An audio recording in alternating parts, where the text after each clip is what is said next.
Help desk.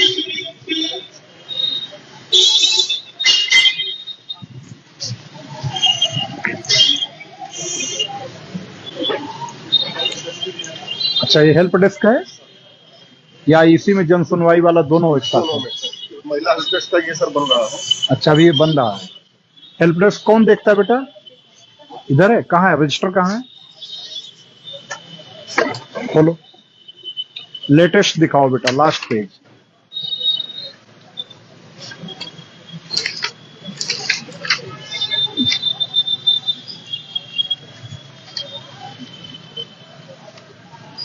सत्रह 17 अक्टूबर 21। इसके बाद कोई आया ही नहीं एप्लीकेशन।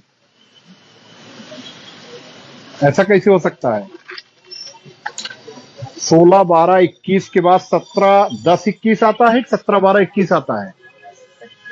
वेद देखो। ये 12 है, 2 लिखे हो। ऐसे 2 लिखा जाता है जो जीरो जैसा हो। कौन लिखा है इसको? आपने लिखा। इसको सही करो, इसको कोई भी 10 ही पढ़ेगा। सही करके लिखो। अच्छा, दूसरे एक पेज में आप इसको 2-2 क्यों लिख रहे हो? वेद, क्या पेज की कमी है हम लोगों के पास? इसमें एक पेज पर आपको एक लिखना है, जिससे जब भी आप फीडबैक लिख सकें, शिकायतकर्ता से फीडबैक लेने के बाद लिखना हो तो पूरा पेज खाली रहे आपका। जरूरत पड़ने पर हो सकता है कि आपको 3 बार तो मिनिमम फीडबैक ही रखिए। 3 बार, एक बार संतुष्ट मान लीजिए बता दिया, 15 दिन बाद फिर पूछे, फिर अगले 15 दिन बाद पूछे।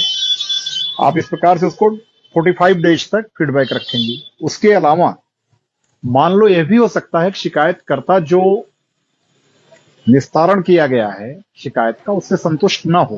ये भी हो सकता है ना। इसलिए भी रहता है कि इन केस अगर शिकायतकर्ता संतुष्ट नहीं है तो तुरंत किसके संज्ञान में लाओगे आप? किसके संज्ञान में आएगा फिर? प्रभारी के, प्रभारी निरीक्षक के।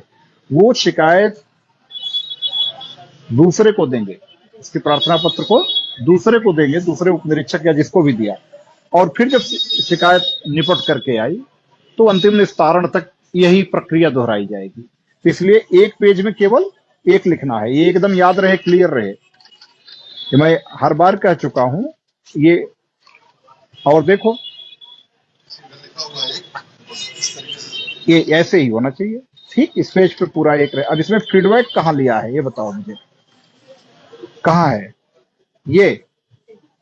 तो यहां आपने लिखा कि इस पे लिखना चाहिए फीडबैक तिथि, ये हुआ आज दिनांक को। इतना ही नहीं, यहां तो आपने शिकायतकर्ता के नाम पता में लिख दिया। यहां पर आपको लिखना चाहिए, पेन लाइए, ये क्या होना चाहिए हेडिंग यहां पे? फीडबैक 1, फीडबैक 1 या फीडबैक फर्स्ट।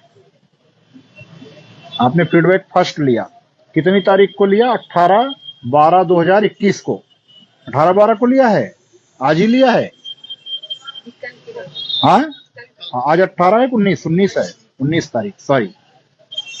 तो आपने ये कर दीजिए, फीडबैक फर्स्ट 18/12/2021। अब इसके बाद 15 दिन बाद दोबारा, जिसे उसने बताया कि वो संतुष्ट है, रह रहे हैं, अलग रह रहे हैं या संतुष्ट है, कोई दिक्कत नहीं है। 15 दिन बाद आपने फिर लिया, फीडबैक सेकंड हो गया, फीडबैक थर्ड हो गया। अगर वो संतुष्ट नहीं है तो ये फीडबैक चलता रहेगा, आपके पास ये पेज खाली है, पड़ा रहेगा। संतुष्टि तक फॉलो अप होना है। और अगर संतुष्ट हो गए तो भी मिनिमम 3 बार फीडबैक लिया जाना है, 15-15 दिन के अंतराल पे। ठीक, ये चीज फॉलो करना है बेटा। शिफ्ट वाइज लग रही है ड्यूटी। एक शिफ्ट में कितने लोग हैं? एक शिफ्ट में 2 लोग हो, इसमें कोई दिक्कत नहीं है। आप क्या देखते हो बेटा? जन सुनवाई वाला है। हाँ, रजिस्टर। अच्छा, ओके, सामान्य रजिस्टर जो हमारे मेंटेन हो रहे हैं उनका है। ये चुनाव रजिस्टर आप मेंटेन कर रहे हो? अच्छा, कितने चुनाव सेंटर्स हैं वेद? 21। इनसे अब इनको जानना चाहिए। वेद बताओ, 21 हैं? ये मतदान केंद्र हैं। और मतदेय स्थल कितने हैं? 14-24। पक्का? कुछ कंफ्यूजन है? तुम बताओ। मतदान केंद्र 21 हैं, मतदेय स्थल 24 हैं, ये सही है? मतदेय स्थल समझ रहे हो? सेंटर था। पोलिंग सेंटर हो गया मतदान केंद्र आपका, और मतदेय स्थल हो गया पोलिंग बूथ। हाँ तो वही अभी तो हम एक कई आपके एक सेंटर पर अगर 5 बूथ है, किसी सेंटर पे 6 बूथ है, किसी सेंटर पे 2 बूथ है, और रेयरेस्ट ऑफ रेयर होगा जिसमें 1 बूथ होगा, तो ये कैसे हो सकता है कि 19 सेंटर पे 21 बूथ हो? दोनों लोग कंफ्यूज हो। 21 तो है सर, क्योंकि 11 है सर केवल 21 बूथ है। रोहनिया का, और 10 है चितईपुर कट गया है सर। आपके पास केवल 21 बूथ हैं, 11 रोहनिया के, 10 कैंडिडेट है। सेंटर या बूथ? सेंटर हाँ, सेंटर। बूथ कितने हैं? बूथ में बूथ नहीं आइडिया ना, तो इसको मैं कह रहा हूं बूथ पर भी ध्यान दें, क्योंकि बूथ का मतलब हो गया कि हर बूथ की अलग अलग लाइन लगती है, और आपका बूथ किसी न किसी गांव या मजरे को या मोहल्ले को इंगित करेगा, तो उसी आधार पर आपकी निरोधात्मक कार्रवाई होनी है। चुनाव को लेकर के निरोधात्मक कार्रवाई शुरू कर दीजिए।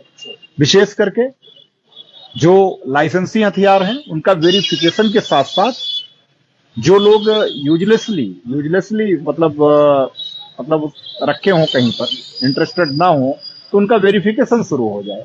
बहुत सारे हथियार बाहर भी होंगे, ऐसा नहीं है कि यहीं पर हों, बाहर रह रहे हैं, तो उनका वेरिफिकेशन, समय से जमा करने की कार्रवाई, और एनबीडब्ल्यू का तामीला। ठीक, ये 2 प्रक्रिया आपको बिल्कुल अभी से गति देनी है।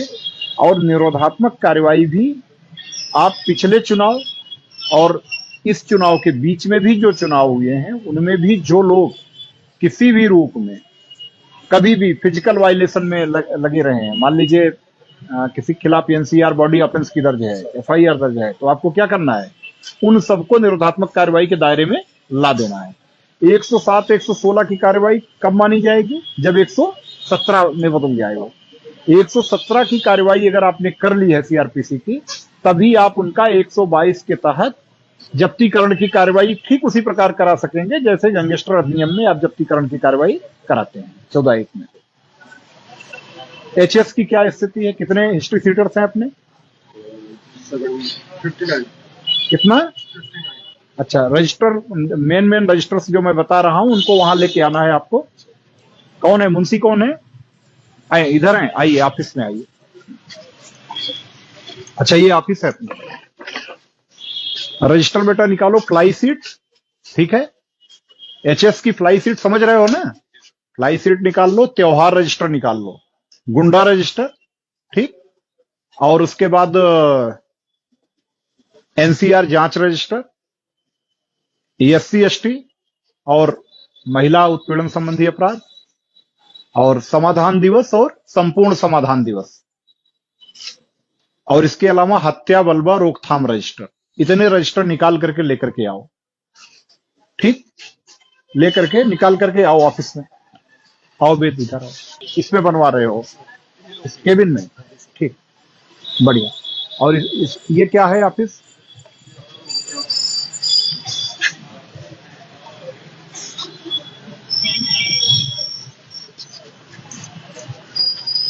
कब तक बन के तैयार हो जाएगा? महिला हेल्थ से उनके फर्स्ट को करवाना है और लाइटिंग करवाना है। दिवसाधिकारी कौन है? Day officer?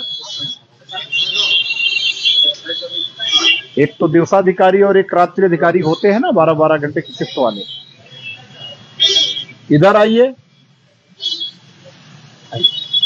आप ही हो दिवसाधिकारी? आप ही हो?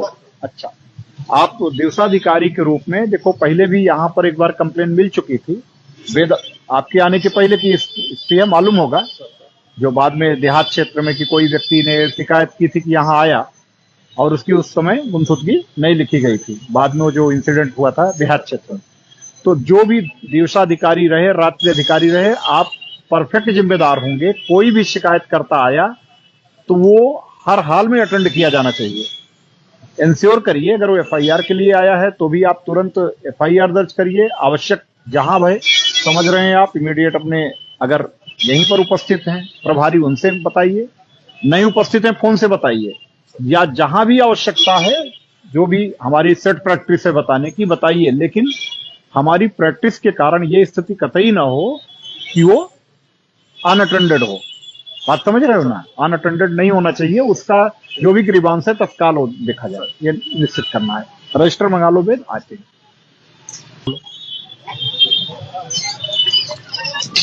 सीसीटीएनएस है यहाँ पे, ठीक, बढ़िया।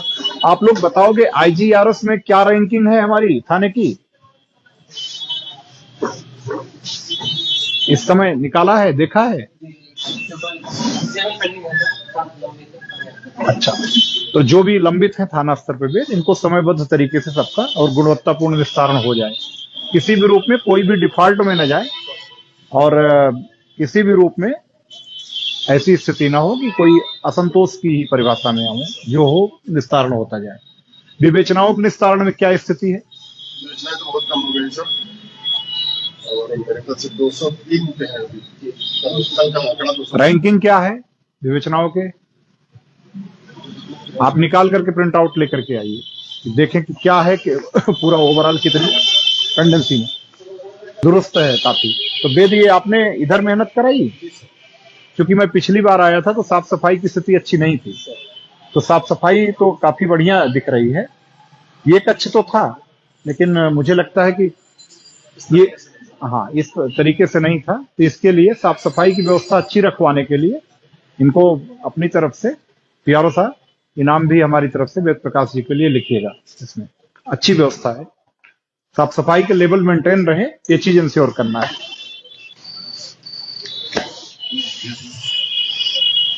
हमारी गाड़ी से पेन उठा लाना, पेन नहीं होगा। हाँ,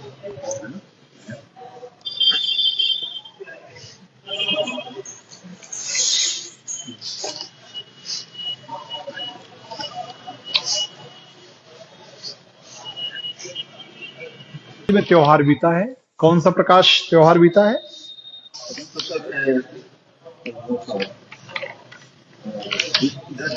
देव दीपावली। देव दीपावली के बाद अब आगामी त्योहार कब से शुरू होंगे? अगले त्योहार आगामी त्योहार मकर संक्रांति, खरमास के बाद शुरू होंगे त्योहार। त्योहार रजिस्टर अप टू डेट है? ठीक है, ठीक है, कलम ले लीजिए।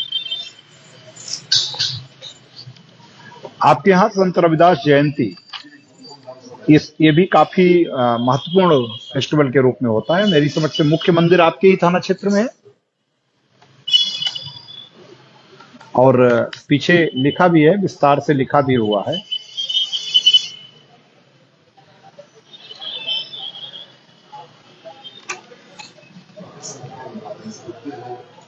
ये इस बार कब पड़ेगा? फरवरी में।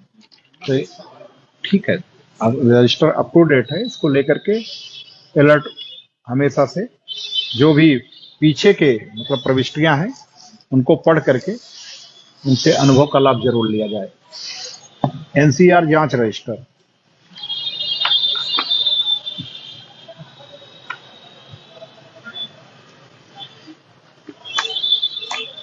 ज्यादातर में 107, 116 की कार्रवाई दिख रही है पीछे, हालांकि बाद में अब इधर 151 की कार्रवाई शुरू हुई है।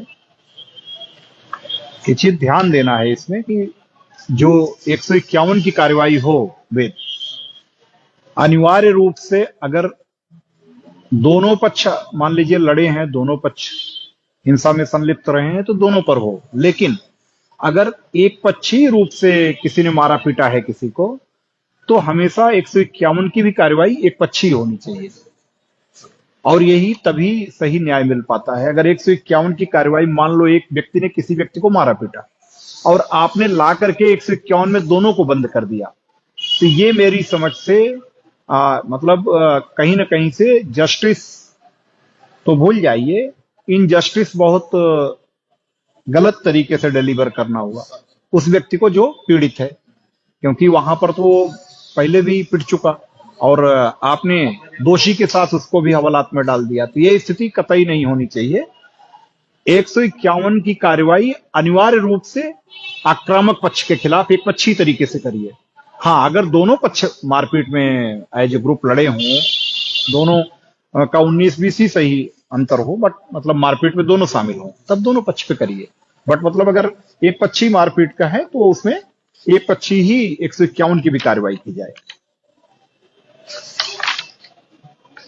अच्छा, साथ ही साथ 107 116 जितने में हुआ है, ये 107 116 का फॉलो अप करें, क्योंकि हम लोग पुलिस कमिश्नरेट सिस्टम में हैं। एसीपी साहब की जो कोर्ट है वहां पर आप इसको पहुंचा करके 117 में शामिल कराएं। 116(3) की प्रक्रिया पूरी करा करके अपने जो जांच अधिकारी हों उनसे 117 का ऑर्डर जरूर कराएं, तभी ये ऑर्डर इफेक्टिव होगा। 107 116 केवल करके छोड़ने से कोई फायदा नहीं है। दूसरे, आप इस समय जिनका भी 117 करा लेंगे वो सारे आपके लिए चुनाव में भी बहुत कारगर रहेंगे। क्यों? क्योंकि 6 माह के लिए आप का ऑर्डर 117 का होता है और तब तक आपका जो चुनावी प्रक्रिया है वो परिपूर्ण हो चुकी होगी। तो यानी कि नेचुरल में जो लोग बॉडी ऑफेंस में शामिल रहे हैं उन्हीं पर आप कार्रवाई ये करेंगे।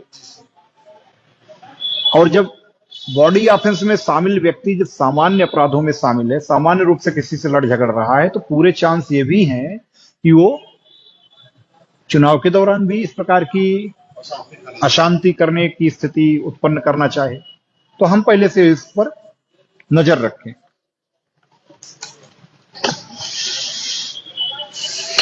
महिला उत्पीड़न, इसमें कोई पेंडिंग केस है इस समय वर्तमान में? कोई भी सीरियस ऑफेंस का पेंडिंग केस है?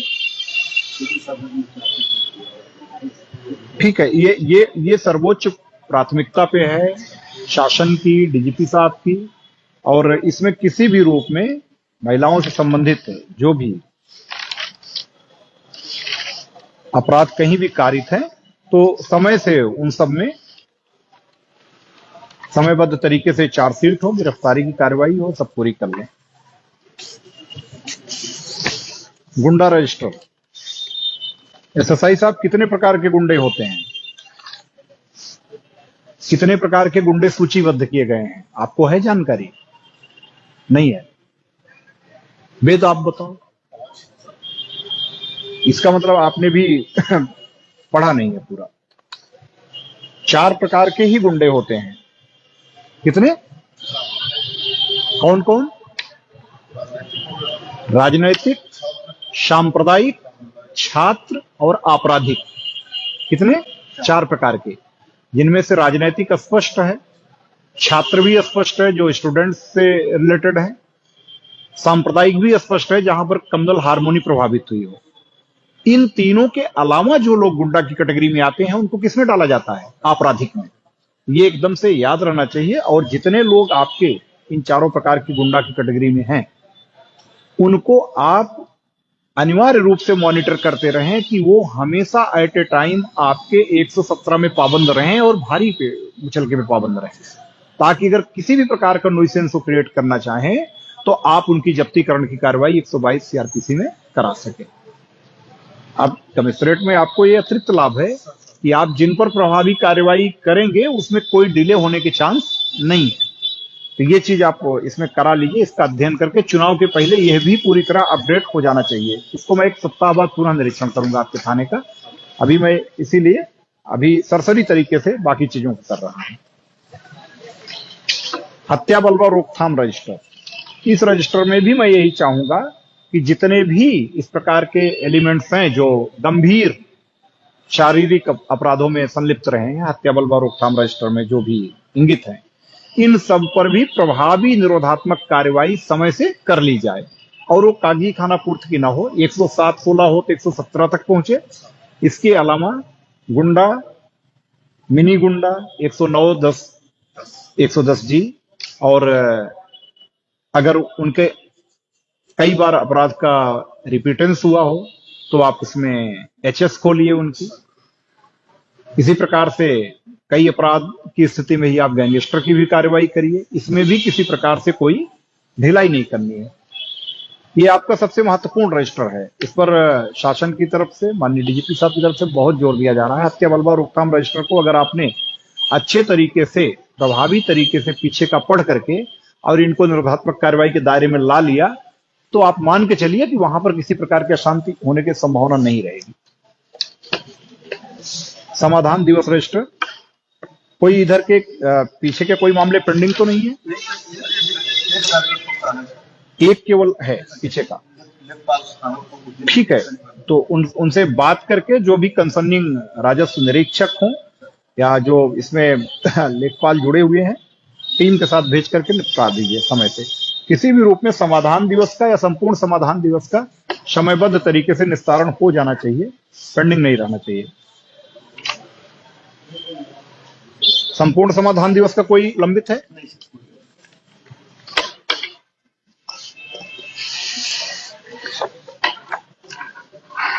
ये आपकी एचएस की फ्लाई सीट है।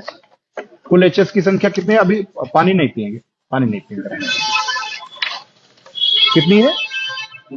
59। कितने निरीक्षण कितने होने चाहिए एचएस के? महीने भर में कितने निरीक्षण होने चाहिए?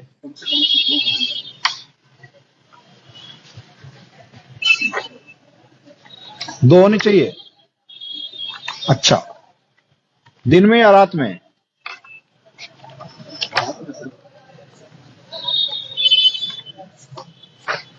दिन में भी, एक दिन में और एक रात में, इसलिए दोनों कॉलम रहता है ताकि आप दोनों स्थितियों को देख सकें। पीछे के सारे हो गए हैं? देखो बहुत सारे ऐसे हैं जो एचएस, देखो अब ये देखो 65 ये मैंने खोला है जायके के लिए, कल्लू यादव और फनिल यादव, कोई निरीक्षण नहीं हुआ है, ठीक है ना, ब्लैंक है। ऐसी स्थिति नहीं होनी चाहिए। जितने एचएस देखो आपके नहीं चेक किए गए हैं, देखो साल भर में अभी नहीं, ये प्रयास की बात नहीं है, स्पष्ट किया जा रहा है, स्पष्ट निर्देश है, इसमें कोई वो नहीं है। नहीं तो ये आप लोगों का माना जाएगा। वेद इधर आओ, इंस्पेक्टर, ये बिल्कुल नहीं है, एकदम ब्लैंक है। इधर देखो एचएस का, ये नहीं होना चाहिए। साल का अंत है ये, साल के अंत में एक भी निरीक्षण ना होना शर्मनाक है। ये शो करता है कि कहीं ना कहीं से हमारी जो अपराध एवं अपराधियों के बारे में प्रयास की स्थिति है वो बहुत अच्छी नहीं है। जितने बचे हैं आपके पास इफेक्टिव रूप से अभी 10 दिन है। इस 10 दिन में सारे एचएस का वेरिफिकेशन हो जाना चाहिए 59 का। मैं अगले हफ्ते फिर से एचएस पे ही फोकस कंप्लायंस करूंगा।